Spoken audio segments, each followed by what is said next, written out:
আশিকে রাসূল সাল্লাল্লাহু আলাইহি ওয়াসাল্লাম সম্মেলনে এখন আপনাদের সামনে গুরুত্বপূর্ণ আলোচনা করবেন আশিকে রাসূল হযরতুল আল্লাম আব্দুল মতিন সাহেব।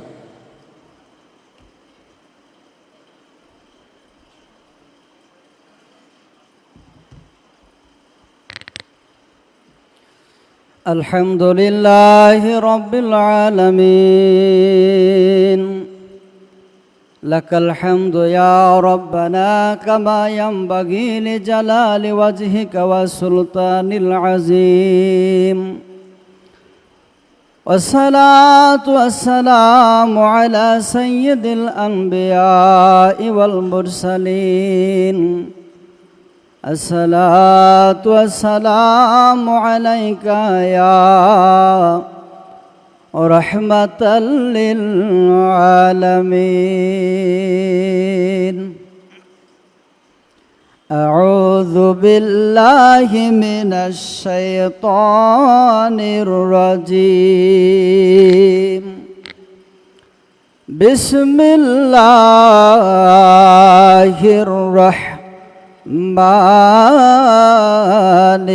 রহিম। আহাসিবান নাসু আন ইউতরাকু আন ইয়াকুলু আমান্না أن يقولوا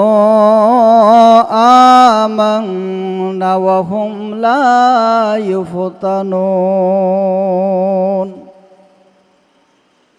قال الله تعالى في شان حبيبه ومحبوبه ومعشوقه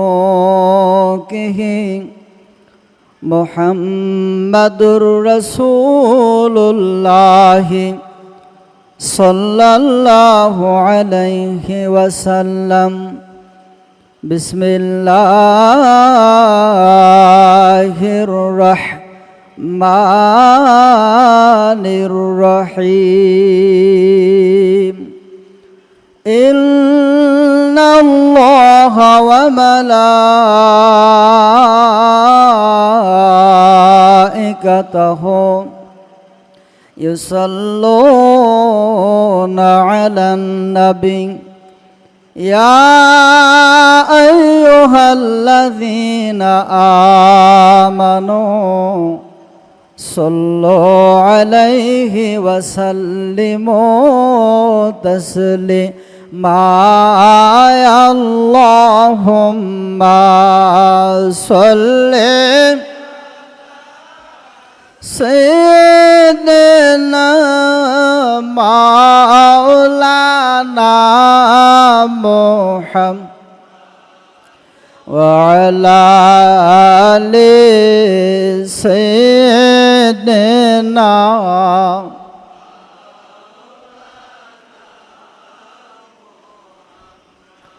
ঈদ মিলাদুন নবীর প্রতিষ্ঠাকারী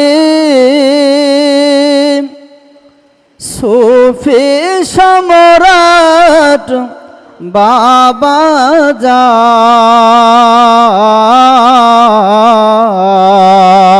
বলেন সবাই ঈদ মিলাদুন নবীর প্রতিষ্ঠাকারী সুফি সম্রাট বাবা জান। তাকে যারা মানল মুর্শিদ তারাই শ্রেষ্ঠ ভাগ্যবান। আল্লাহুম্মা সাল্লি সাইয়্যিদিনা মাওলানা মুহাম্মদ ওয়া আলা আলি সাইয়্যিদিনা।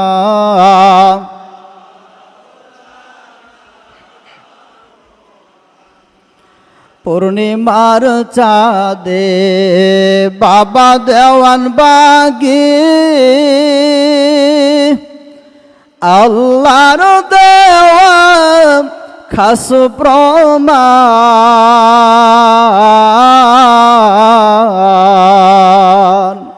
পূর্ণিমার চাঁদে বাবা দেওয়ান বাগি আল্লাহর দেওয়া খাস প্রমাণ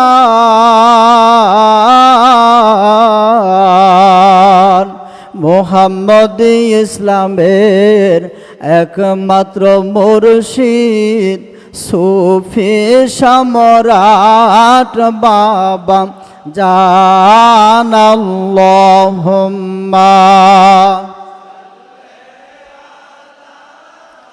সাইয়্যিদিনা মাওলানা মুহাম্মদ وعلى آل سيدنا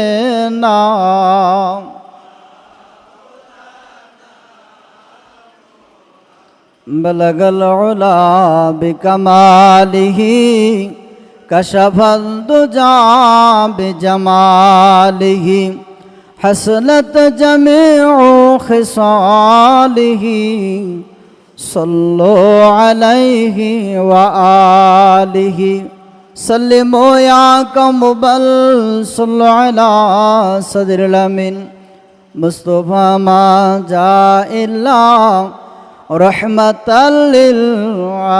للعالمين الحمد لله আজ পবিত্র ঈদ মিলাদুন নবী সাল্লাল্লাহু আলাইহি ওয়াসাল্লাম উদযাপন উপলক্ষে বাবে মদিনা দেওয়ানবাগ শরীফে আয়োজিত আশিক রাসূল সাল্লাল্লাহু আলাইহি সাল্লাম সম্মেলনে উপস্থিত সারা বাংলা থেকে সম্মানিত আশিক রাসূল ভাইয়েরা এবং অনলাইন প্ল্যাটফর্মের মাধ্যমে দেশ এবং দেশের বাহির থেকে যে সমস্ত আশিক রাসূল ভাইয়েরা তরিকতপন্থী ভাইয়েরা এবং মুসল্লি কেরাম আমাকে শুনছেন সকলের প্রতি দেওয়ানবাগ শরীফের পক্ষ থেকে জানাই মুবারকবাদ ও সালাম আসসালামু আলাইকুম ওয়া রাহমাতুল্লাহি ওয়া বারাকাতুহু। আপনাদের কি মন খারাপ নাকি ঘুমে ধরছে? সবাই একটু আগায়া সামনে আগায়া বসেন আর আমি আবার আপনাদের উদ্দেশ্যে সালাম দেব। আমার মনে হলো যে আপনাদের মনটা খারাপ। আমরা এমন একজন মহামানবের দরবার শরীফে আছি যে মহামানবের সাথে তুলনা অন্য কোনো মানুষের সাথে চলে না, ঠিক কিনা বলেন? আমাদের মন খারাপের কোনো কারণ, আমরা আজকে আসছি ঈদের দিন। জুড়ে বলেন কিসের দিন? এটা রোজার ঈদ না, এটা কুরবানির ঈদ না। যে ঈদ না হইলে রোজার ঈদ কুরবানির ঈদ কোনোটাই হইতো না, ঠিক কিনা বলেন? আপনারা সকলে সামনে আগায়া বসুন, পেছনের ভাইদেরকে বসার জন্য সুযোগ করে দিন। আপনারা প্রাণ খোলে আমি অদমের সালামের জবাবটা দিবেন, আমি খুশি হব। আসসালামু আলাইকুম ওয়া রাহমাতুল্লাহি ওয়া বারাকাতুহু। সম্মানিত মুসল্লি কারাম, দীর্ঘক্ষণ ধরে সকাল 8টা থেকে এতক্ষণ পর্যন্ত একের পর এক আলেম ওলামা এবং একের পর এক শিল্পী গোষ্ঠী তারা তাদের শান পরিবেশন করে যাচ্ছেন, আলোচনা পরিবেশন করে যাচ্ছেন। এখানে আজকে মিলাদুন নবীর ওয়াজ, এটাই স্বাভাবিক, এটাই আসবে, যেহেতু সৃষ্টিকুলের শ্রেষ্ঠ ঈদ দয়াল রাসূল সাল্লাল্লাহু আলাইহি সাল্লামের শুভ জন্ম ঈদ। আজকে সারা বিশ্বের রাসূল প্রেমিকরা, সবাই না, যারা ইমানদার, যারা আশিক রাসূল, শুধু তাদের জন্য ঈদ, ঠিক কিনা বলেন? কাফের, বেঈমান, মুনাফিক, ওয়াহাবির দলদের জন্য, ইয়াজিদের দলদের জন্য আজকে ঈদের দিন নয়।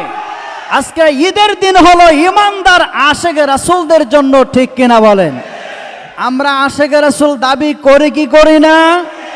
আমাদের জন্য আজকে ঈদের দিন। বাবা দেওয়ানবাগী যেটাকে বলেছেন সৃষ্টিকুলের শ্রেষ্ঠ ঈদ দয়াল রাসূল সাল্লাল্লাহু আলাইহি সাল্লামের জন্ম ঈদ। সুরে সুরে বললে এমন হবে, সৃষ্টিকুলের শ্রেষ্ঠ ঈদ দয়াল রাসূলের জন্ম ঈদ বলেন সৃষ্টি কুলের শ্রেষ্ঠ ঈদ দয়াল ঈদ বলেন সৃষ্টি কুলের শ্রেষ্ঠ ঈদ দয়াল রাসূলের 12 তারিখ রবিউল আউয়াল রাসূলের জন্মদিন 12 তারিখ রবিউল আউয়াল দয়াল রাসূলের জন্মদিন থাকেন খুশি সবচেয়ে বেশি থাকেন খুশি সবচেয়ে বেশি রাব্বুল আলামিন নবীজি সৃষ্টি কুলের শ্রেষ্ঠ ঈদ দয়াল রাসূলের জন্ম ঈদ বলেন সৃষ্টি কুলের শ্রেষ্ঠ ঈদ। আজকে বাবা দেওয়ানবাগী জাহিরিতে থাকলে তিনি যদি দেখতেন আজকে যে আশেকে রাসূলরা এই আনন্দ করে বাবে মদিনায় কাঁদতেছে, মহান মুর্শিদ খুশি হতো কিনা জুড়ে বলেন। আমরা যে তার কদম মুবারকে আসছি, মুর্শিদ কেবলা খুশি হয়েছে কিনা? ওই মহান মুর্শিদ বাবা দেওয়ানবাগীর কদম মুবারকে জানাই লক্ষ কোটি কদম বুঝি যে মহান রব দয়া করে আজকের এই সম্মেলনে জামায়াত হওয়ার সুযোগ করে দিলেন।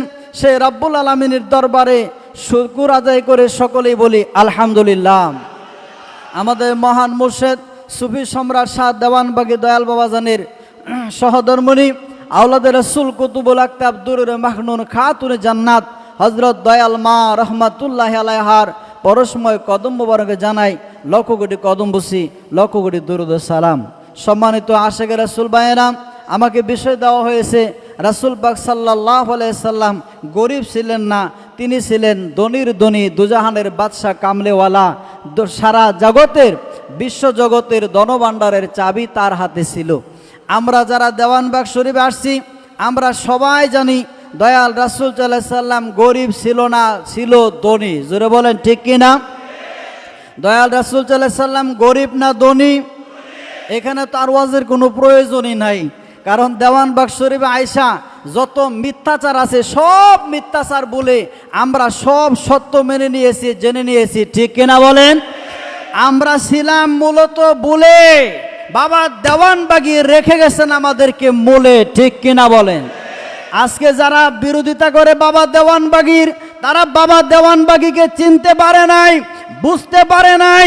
সারা সমাজের মানুষ, সারা বাংলার মানুষ জানে আল্লাহ নিরাকার, বাবা দেওয়ানবাগী একমাত্র মহামানব যিনি কোরআন দিয়ে হাদিস দিয়ে 8 খণ্ড তাফসীর লিখে প্রমাণ করেছেন আল্লাহ আকার।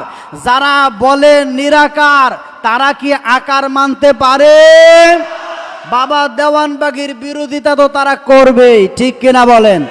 তারা জানে দয়াল রাসূল সাল্লাল্লাহু আলাইহি সাল্লাম গরিব ছিল, বাবা দেওয়ানবাগী কোরআন দিয়ে হাদিস দিয়ে রাসূল সাল্লাল্লাহু আলাইহি সাল্লাম সত্যি কি গরিব ছিল একটা কিতাব লিখে দলিল দিয়ে তাদের হাতে তুলে দিয়েছে। এই কানার দলেরা চোখ থাকতেও পরে দলিলগুলো পড়ে তারা জানতে পারে না রাসূল ধনী না গরিব। ঠিক কিনা বলেন? যদি তোরা জানতি দলিল পয়রা, তাহলে আজকে বাবা দেওয়ানবাগীকে ভুয়া মনে করতি না, তোরা নিজেদেরকেই নিজে ভুয়া মনে করতি। ঠিক কিনা বলেন? ওয়াহাবির দলেরা, ইয়াজিদের দলেরা, মুনাফিকের দলেরা বাবা দেওয়ানবাগীকে চিনতে পারে না বিদায় বাবা দেওয়ানবাগী বলে গেছে সত্য, সত্যকে মনে করতেছে মিথ্যা, মিথ্যাকে মনে করতেছে সত্য। ঠিক কিনা বলেন? আজকে ওয়াজ করব না, আপনাদেরকে কিছু প্রশ্ন করব, আপনারা শুধু আমার উত্তরগুলো দিবেন। রাজি আছেন কি? সবাই রাজি না অর্ধেক? নারে তাকবীর! সুফি সম্রাট দেওয়ানবাগী, যুগের ইমাম দেওয়ানবাগী, যুগের মুজাদ্দিদ দেওয়ানবাগী, আমাদের মুর্শিদ সুফিদের সম্রাট, সুফি সম্রাট দেওয়ানবাগী সৃষ্টিকুলের শ্রেষ্ঠ ঈদ, সব ঈদের সেরা ঈদ। নারে তাকবীর! সুফি সম্রাট দেওয়ানবাগী, যুগের ইমাম দেওয়ানবাগী, যুগের মুজাদ্দিদ দেওয়ানবাগী, আমাদের মুর্শিদ সুফিদের সম্রাট, সুফি সম্রাট দেওয়ানবাগী, সৃষ্টিকুলের শ্রেষ্ঠ ঈদ, সব ঈদের সেরা ঈদ। নারে তাকবীর! আমি শুধু কিছু প্রশ্ন করব, আপনারা দয়া করে উত্তর দিবেন। রাসূল পাক সাল্লাল্লাহু আলাইহি সাল্লামের শানে যে কথাটা সমাজে চালু আছে, রাসূল সাল্লাল্লাহু আলাইহি সাল্লাম গরিব ছিলেন, রাব্বুল আলামিনের কুরআনুল কারীমের বিরোধী কথা এটা। কুরআনুল কারীমের মধ্যে একটা আয়াত নাই রাসূল পাক সাল্লাল্লাহু আলাইহি সাল্লাম গরিব ছিলেন এমন একটা আয়াত বাবা দেওয়ানবাগী তার সাধনা জীবনে, গবেষণার জীবনে পান নাই, ঠিক কিনা বলেন? একটা আয়াত আছে যেটাকে রাসূল পাক সাল্লাল্লাহু আলাইহি সাল্লামের শান মান, তাকে বলা হয়েছে ওয়া জাদাকা আইলান ফাগনা। হে রাসূল সাল্লাল্লাহু আলাইহি সাল্লাম, আমি আপনাকে অসহায় পাইছি। কি পাইছে? রাসূল পাক সাল্লাল্লাহু আলাইহি সাল্লামকে আল্লাহ বলতেছে আমি আপনাকে অসহায় পাইছি, আমি আপনাকে সম্পদশালী করছি। এখন ওয়াহাবির দলেরা, ইয়াজিদের ফেতাত্তার দলেরা এটার ব্যাখ্যা করছে, কয় রাসূল সাল্লাল্লাহু আলাইহি সাল্লাম গরিব ছিল, এইটাই এই আয়াতের মধ্যে বলছে। না, রাসূল পাক সাল্লাল্লাহু আলাইহি সাল্লাম গরিব ছিল এটা বোঝায় নাই। রাসূল পাক সাল্লাল্লাহু আলাইহি সাল্লাম গরিব ছিল পরে সম্পদশালী করছে এটা বোঝায় নাই। তিনি অসহায় ছিল। অসহায় মানে মা নাই, বাবা নাই, মা ইন্তেকাল করেছে 6 বছর বয়সে, বাবা ইন্তেকাল করেছে মায়ের উদরে যখন রাসূল পাক সাল্লাল্লাহু আলাইহি সাল্লামের বয়স 6 মাস, মায়ের উদরে যখন 6 মাস তখন বাবা ইন্তেকাল করছেন। রাসূল সাল্লাল্লাহু আলাইহি সাল্লামের বয়স যখন 6 বছর তখন মা ইন্তেকাল করছেন। এই শিশুটা জগতের মালিক হইলেও তিনি অসহায় কিনা জুড়ে বলেন? আল্লাহ বলছে অসহায়, আমি আপনাকে সম্পদশালী করেছি। রাব্বুল আলামিন বলতেছে আমি আপনাকে সম্পদশালী করতে করেছি, তাহলে বোঝা যায় দয়াল রাসূল ধনী গরিব না, ঠিক কিনা বলেন? রাব্বুল আলামিন বলছেন আকিমুস সালাত ওয়া আতুজ যাকাত। হে হাবিব সাল্লাল্লাহু আলাইহি সাল্লাম, আপনি সালাত কায়েম করুন, আপনি যাকাত আদায় করুন, তাহলে যে যাকাত দেয় সে ধনী না গরিব? রাসূল পাক সাল্লাল্লাহু আলাইহি সাল্লাম বলছেন ইন্নাস সালাতি ওয়া নুসুকি ওয়া মাহইয়ায়া ওয়া মামাতি লিল্লাহি রাব্বিল আলামিন। হাবিব, নিশ্চয় আপনার সালাত, নিশ্চয় আপনার কুরবানি, নিশ্চয় আপনার জীবন, নিশ্চয় আপনার মৃত্যু একমাত্র রাব্বুল আলামিনের জন্য। রাব্বুল আলামিন বলতেছেন আপনার কুরবানি, তাহলে রাসূল পাক সাল্লাল্লাহু আলাইহি সাল্লাম কুরবানি দিয়েছেন। কুরবানি কি ধনী মানুষ দেয় না গরিব মানুষ? আজকে ওয়াজের সময় নাই, শুধু প্রশ্ন করে যাচ্ছি। রাসূল পাক সাল্লাল্লাহু আলাইহি সাল্লাম কুরবানি করেছে, তাহলে কোরআন প্রমাণ করে দয়াল রাসূল ধনী, ঠিক কিনা বলেন? রাব্বুল আলামিন রাসূল পাক সাল্লাল্লাহু আলাইহি সাল্লামকে বললেন হাবিব আপনি হজ আদায় করুন। হজ কি গরিব মানুষ করে না ধনী মানুষ? রাসূল পাক সাল্লাল্লাহু আলাইহি সাল্লাম হজ করছে কি করে নাই? তাহলে রাসূল সাল্লাল্লাহু আলাইহি সাল্লাম ধনী না গরিব? রাসূল পাক সাল্লাল্লাহু আলাইহি ওয়াসাল্লামের বাড়িতে 2 বেলা খাবার খাইতো 350 থেকে 400 আহলে সুফা সাহাবায়ে কেরামগণ। 3.5 থেকে 400 মানুষ 2 বেলা খাবার খাইতো। যদি 2 বেলা খাবার খাইতে হয় 3.5 থেকে 400 মানুষ, ওই মানুষটা ধনী না গরিব? রাসূল পাক সাল্লাল্লাহু আলাইহি সাল্লাম 13টা বিয়ে করেছেন। রাসূল পাক সাল্লাল্লাহু আলাইহি সাল্লামের 13 জন স্ত্রী ছিল। তাহলে একজন স্ত্রী যেখানে থাকলে আমাদের মতো ফ্যামিলি টানা টুনা অভাব অনটন শুরু হয়ে যায়। রাসূল পাক সাল্লাল্লাহু আলাইহি সাল্লাম 13 জন স্ত্রী ছিল তার। তাহলে বোঝা যায় গরিব মানুষ একটা বিবাহ করলেই তার সংসারে অশান্তির কোনো সীমা থাকে না। রাসূল সাল্লাল্লাহু আলাইহি সাল্লাম 13 জন স্ত্রী ছিল, তারপরেও তার সংসারে কোনো অশান্তি ছিল না, অভাব অনটন ছিল না, ঠিক কিনা বলেন? 13 জন স্ত্রী বরণ পোষণ দিয়া যিনি পালতে পারেন, এই মানুষটা, এই মহামানব, এই সুফি সাধক, এই আল্লাহর হাবিব ধনী না গরিব? রাসূল পাক সাল্লাল্লাহু আলাইহি সাল্লামের বাড়িতে দাস দাসী ছিল, এতে বোঝা যায় তিনি ধনী, জোরে বলেন ঠিক কিনা? বিদায় হজে 100 উট কুরবানি দিয়েছিল, এতে বোঝা যায় তিনি ধনী, জোরে বলেন ঠিক কিনা?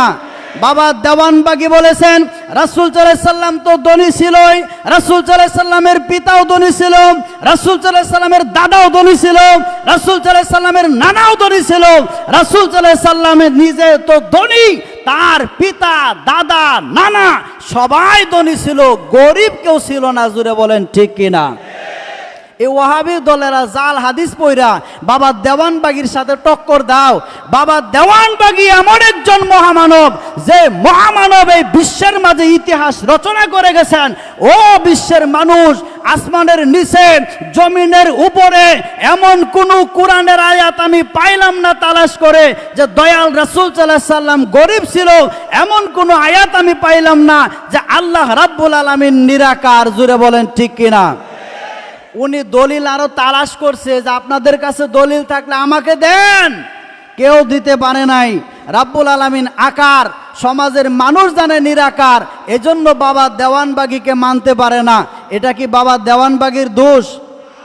না, আমরা মানতে পারি না, সমাজের মানুষ বুঝতে পারে না, তাদের দোষ।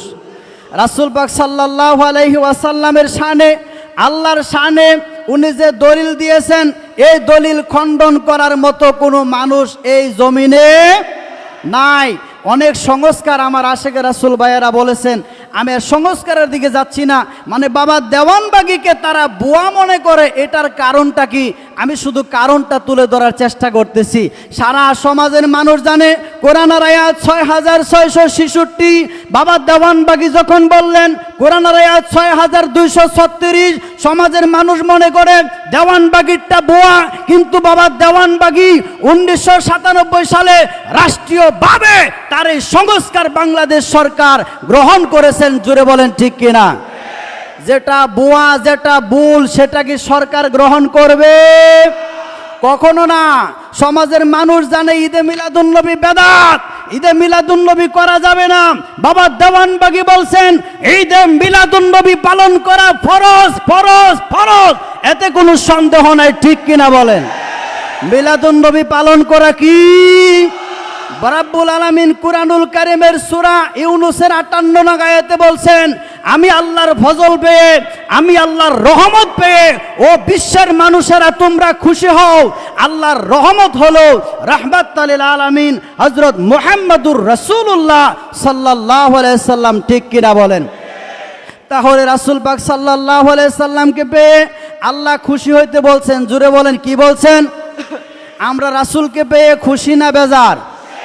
বাবা দেওয়ানবাগীকে পেয়ে খুশি না বেজার? রাসূলকে পেয়েও খুশি, বাবা দেওয়ানবাগীকেও পেয়ে। কারণ বাবা দেওয়ানবাগীকে না পাইলে রাসূল পাইতাম না। ঠিক কিনা বলেন? বাবা দেওয়ানবাগীকে না পাইলে আল্লাহ পাইতাম না। ঠিক কিনা বলেন? বাবা দেওয়ানবাগীকে না পাইলে মহাসত্য আমরা জানতে পারতাম না। ঠিক কিনা বলেন? আজকে বাবা দেওয়ানবাগী মহাসত্য জানাইছে বিদায়, এটা কি বাবা দেওয়ানবাগীর অপরাধ? জোরে বলতে হবে অপরাধ। তাহলে তার বাড়ি ঘরের মধ্যে কেন অগ্নি সংযোগ করা হয়, কেন লুটতরাজ করা হয়, সন্ত্রাসীর দলেরা কেন হামলা করা হয়? ঠিক কিনা বলেন? আগে তোমরা সত্য জানো, জানার পরে মানো। মানতে না পারলে তুমি যাও না, তোমাকে আমরা জোর করে দেওয়ানবাগ শরীফে আনতে চাই না। ঠিক কিনা? যে বা যাহারা এসব কর্ম করতেছ, তোমরা প্রস্তুত থাকো আল্লাহর গজবের জন্য। ঠিক কিনা বলেন? আল্লাহর বন্ধু বাবা দেওয়ানবাগী মহাসত্য প্রচার করেছেন। এই মহাসত্য প্রচার করতে গিয়ে যে ওয়াহাবির দলেরা, যে ইয়াজিদের পেতাত্তার দলেরা আজকে বাবা দেওয়ানবাগীর দরবার শরীফগুলো জ্বালায়া পোড়ায়া হামলা করে ভাঙচুর করতে চাও, তোমাদের কলিজার মধ্যে পাওয়ার থাকলে আরেকবার আসো, আমরা একটু দেখবো। ঠিক কিনা বল? আমরা আসি কি নাই? আওলাদে মুর্শিদগণ যখন ডাক দেবে সাথে সাথে হাজির হওয়া দরকার আছে কি নাই? আমরা বাংলার যে প্রান্তেই থাকি, পৃথিবীর যে প্রান্তেই থাকি, আওলাদে মুর্শিদগণ যদি ডাক দেয়, আমরা পঙ্গপালের মতো হাজির হয়ে যাব। ঠিক কিনা বলেন? ইনশাআল্লাহ বলেন ইনশাআল্লাহ। আজকে বাবা দেওয়ানবাগী হুজুর কাবলা যান, তিনি বিশ্বের মানুষকে সত্য শিক্ষা দিয়েছেন, সত্য জানিয়েছেন, সত্য বুঝিয়েছেন। আজকে তোমরা বোঝার চেষ্টা করো, তোমরাও বুঝতে পারবে, কোনো অসুবিধা তোমাদের জন্য হবে না। আল্লাহর মহান বন্ধু সুফি সম্রাট শাহ দেওয়ানবাগী হুজুর কাবলাজানের কদম মোবারকে থাকলে আমাদের একের পর এক হয়তো পরীক্ষা আসবেই। পরীক্ষা আসলে কি আমরা পালিয়ে যাব? আমাদের পরীক্ষা যদি আসে আমরা পালিয়ে যাব? রাব্বুল আলামিন মহাগ্রন্থ আল কুরআনুল কারীমে তিনি নিজেই বলেছেন, হাসিবান নাসু আইয়ুতরাকু আইয়াকুলু আমান্না ওয়া হুম লা ইফতানুন। রব্বুল আলামিন বলেছেন, মানুষ কি মনে করেছে যে আমি ঈমান এনেছি একথা বললেই তাকে পরীক্ষা ছাড়া ছেড়ে দেওয়া হবে? রব্বুল আলামিন বলছে, মানুষ কি মনে করেছে আমি ঈমান এনেছি এই কথা বললেই কি তাকে পরীক্ষা করা ছাড়া ছেড়ে দেওয়া হবে? তাহলে আল্লাহ বলতেছেন ঈমানদার হইলে পরীক্ষা দিতেই হবে, ঠিক কিনা? আমরা পরীক্ষা দিতে প্রস্তুত আছি কি নাই? তবে আসি। আমরা আল্লাহর কাছে বলবো, আল্লাহ তোমার দয়ার থেকে আমাদেরকে নিরাশ করো না। পরীক্ষায় ফালাইছো ফালাও, কিন্তু তুমি দয়ার নজর দিয়া রাখো, ঠিক কিনা বলেন? আমরা মুর্শেদ কাবলাজানকে বলবো, গো দয়াল মুর্শেদ, আমাদেরকে পরীক্ষায় ফালাইছো ফালাও, তোমার কদম ছাড়া কইরো না, তোমার দয়ার নজর থেকে আমাদেরকে দূরে সরাইও না, ঠিক কিনা বলেন? আমিন বলেন, আমিন। ওয়াহাবিদের দলের জন্য আজকে ইয়াজিদবাসীদের উদ্দেশ্যে বলতে চাই, বাবা দেওয়ানবাগীর বাংলার জমিনে 11টা দরবার শরীফ আছে, শত শত খানকা শরীফ আছে। তোমরা যতই বাবা দেওয়ানবাগীকে বাংলা থেকে উঠাইতে চাও, কিয়ামত পর্যন্ত চেষ্টা করতে পারবে ভাবে, তবে কিয়ামত পর্যন্ত চেষ্টা করেও বাবা দেওয়ানবাগীকে ওঠানো যাবে? দরবার শরীফ কয়টা ভাঙবি ওয়াহাবির দলেরা? 11টা দরবার শরীফ আমার মুর্শেদ কাবলাজানের, ঠিক কিনা? শাহজালালের মাজার একটা, শাহপরানের মাজার একটা, শাহ আলী বাবার মাজার একটা, এরকম ভাবে চন্দ্রপুরী হুজুরের দরবার একটা, এনায়েতপুরীর দরবার একটা, বাবা দেওয়ানবাগীর দরবার 11টা। শুধু 11টাই না, খানকা শরীফ শত শত, ঠিক কিনা বলেন? ডানে তাকাইলেও দেওয়ানবাগী, বামে তাকাইলেও দেওয়ানবাগী, সামনেও দেওয়ানবাগী, পেছনেও দেওয়ানবাগী, আছে না নাই? আরে দেওয়ানবাগীর কর্মকাণ্ড যেদিকে, তোমরা যাইবা কোন দিকে, সব দিকেই দেওয়ানবাগী আছে, ঠিক কিনা বলেন? ওই মুর্শেদ বাবা দেওয়ানবাগীকে আমরা ছেড়ে দেব না, ধরে রাখবো। জীবনের শেষ রক্ত বিন্দু দিয়েও ধরে রাখা দরকার আছে কি নাই? আজকে আশিক রাসূল জাকির হোসেন ভাই তিনি শহীদ হয়েছে। তিনি যদি বাবা দেওয়ানবাগীকে ভালো না বাসতেন, দরবার ছেড়ে পালিয়ে যাইতেন, বাবা দেওয়ানবাগীকে ভালোবাসছি বিদায় সে মার খেয়ে শহীদ হয়েছে, জীবন দিয়েছে, দরবার ছাড়ে নাই, ঠিক কিনা বলেন? আমাদের অবশ্যই মুর্শেদ বাবা দেওয়ানবাগীর প্রেমিক হতে হবে। আর যে ওয়াহাবির দলেরা, ইয়াজিদের দলেরা, সালাফির দলেরা আজকে যে সমস্ত এই বিরোধী পার্টি মাজার শরীফ, রওজা শরীফ ভেঙে দেওয়ার চক্রান্ত করতেছে, এরা নিঃসন্দেহে ইমানের উপর কায়েম নাই, এরা অবশ্যই কুফুরের মধ্যে লিপ্ত আছে। রাব্বুল আলামিন নিজেই বলেছেন, ইয়া আইয়ুহাল্লাযীনা আমানু লা তাত্তাখিযু আবাআকুম ওয়া ইখওয়ানাকুম আউলিয়া। রাব্বুল আলামিন বলেছেন, হে ঈমানদারগণ, যারা যে সমস্ত মানুষগুলো তারা যদি তোমাদের প্রীত হও, যারা ইমানের বিপরীতে, ইমানের চাইতে বেশি কুফুরিকে প্রাধান্য দেয়, তারা যদি তোমাদের বাপ হয়, তারা যদি তোমাদের ভাই হয়, তাদেরকে বন্ধুরূপে গ্রহণ করো না। যারা ইমানের তুলনায় আজকে কুফুরিকে প্রাধান্য দেয়, কুফুরি মানে সত্যকে অস্বীকার করা, আল্লাহকে অস্বীকার করা, রাসূলকে অস্বীকার করা, আল্লাহর প্রতিনিধি ওলি আল্লাহকে অস্বীকার করা, আল্লাহর প্রতিনিধি ওলি আল্লাহর আদর্শ থেকে দূরে চলে যাওয়া, এদেরকে কুফুর বলা হয়েছে, বিপদগামী বলা হয়েছে। আজকে যারা বিপদগামী করে, যারা বাবা দেওয়ানবাগীর আদর্শ থেকে দূরে চলে যাবে, আমরা তাদের সাথে নাই, ঠিক কিনা বলেন? বাবা দেওয়ানবাগী বলছেন তার দরবার শরীফে পীর হবে না, মুর্শেদ হবে না, পীর মুর্শেদ হবে না, এই কথার উপরে কায়েম থাকে বাবা দেওয়ানবাগীর আদর্শ, ঠিক কিনা বলুন? কিয়ামত পর্যন্ত আমরা এই কথার উপরে কায়েম থাকার চেষ্টা করব ইনশাআল্লাহ, বলুন।